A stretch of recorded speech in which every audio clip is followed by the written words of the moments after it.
अधिक भोजन करने वाला कभी प्रसन्न नहीं रह सकता। और बड़ी विचित्र ये जिह्वा है, ऊब गए भगवान।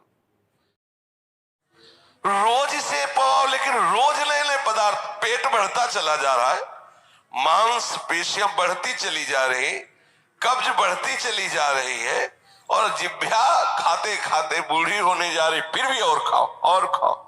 पता नहीं कब तक खाओ खाओ खाओ। पूरे अनंत जन्म व्यतीत होते जा रहे खाते। रोज रोज विचार, नए विचार, आज ऐसा हो तो आज ऐसा हो, आज इसका चिल्ला हो तो आज उसका, मतलब पूरा बैठे बैठे अष्टयाम सेवा का चिंतन नहीं होता। होता है कि आज कौन से कौन पदार्थ पाए जाए। ये रसेंद्री है। भोजन पर साधक ध्यान दे, नहीं तो आनंद का जो विषय, मन की प्रसन्नता है, वो आप नहीं धारण कर पाएंगे। बोले हित परमित भोजी, थोड़ा सरल, स्वाद रहित, स्वास्थ्य वर्धक सतोगुणी भोजन पाया जाए, पर है बहुत कठिन।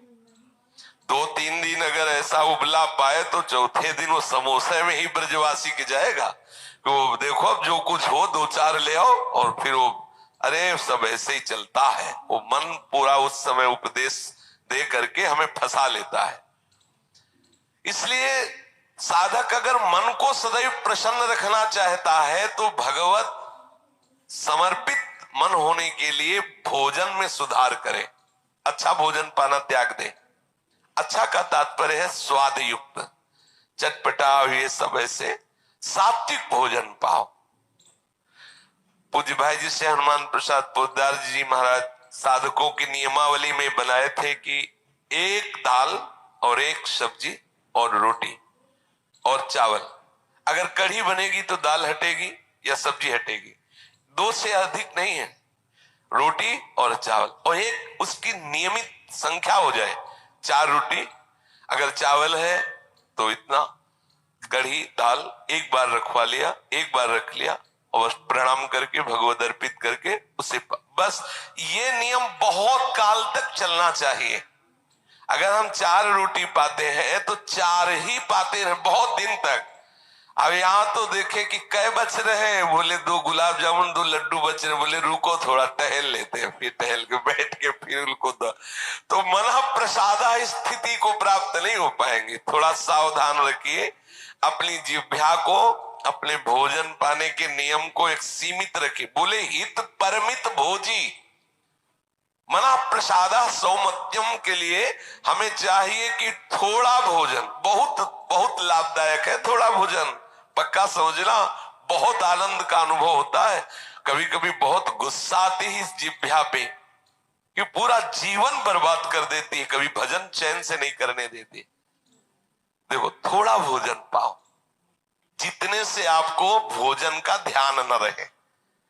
2 बातों में भोजन का ध्यान, अधिक पा लिया तो पेट का ध्यान रहता है कि बहुत, अब वो कैसे पचावे, ऐसे ऐसे सब उपाय करता रहता है।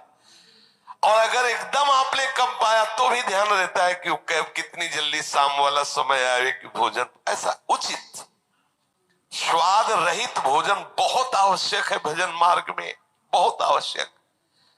ये अधिक मीठा, चटपटा, खट्टा, ये वो सब कामोत्तेजना पैदा करता है, कब्ज बनाता है, मन को चंचल करता है, कई तरह के भयानक ऐसे दोष जो हमारी साधना में हानिकारक है। पक्का समझ लीजिए, ये अनुभूत बात कहते हैं।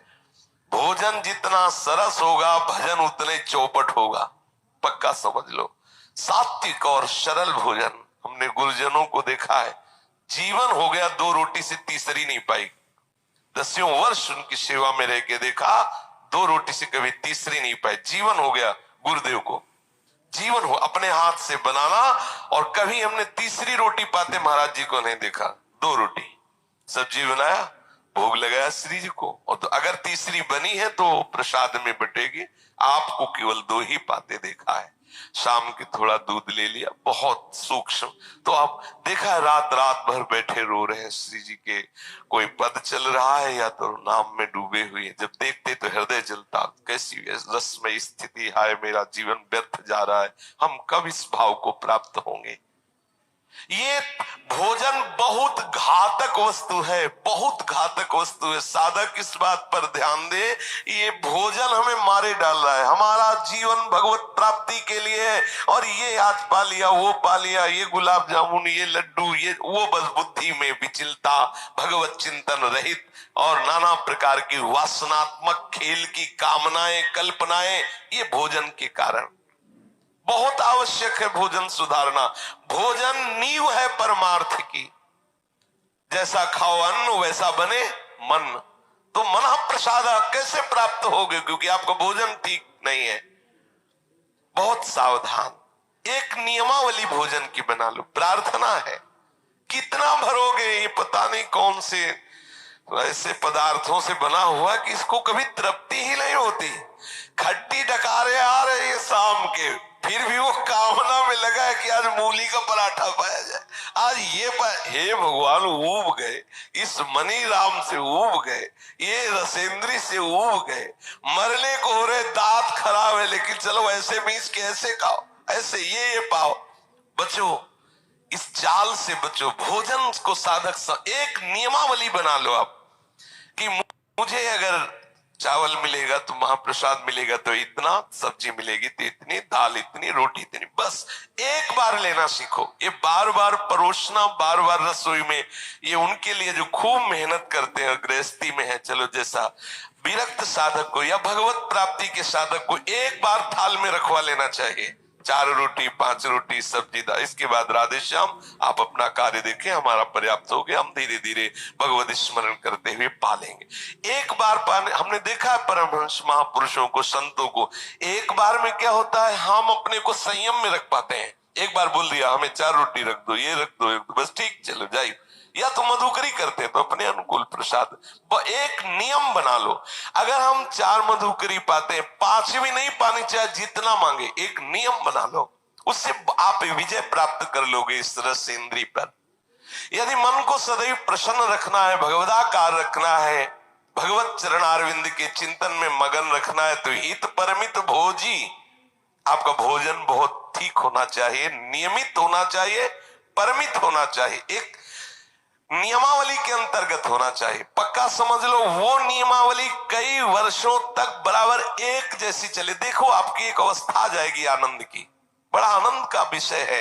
ये भोजन ही हमें परेशान करता है, भोजन ही हमें विषय की तरफ प्रेरित करता है, भोजन ही हमारे हृदय में क्रोधादि वृत्तियों को जागृत करता है, भोजन ही हमारे अंदर नींद आदि बढ़ाता है। बहुत सात्विक और नियमित परमित भोजन हमें मन प्रसादा स्थिति में निश्चित प्रतिष्ठित कर देगा।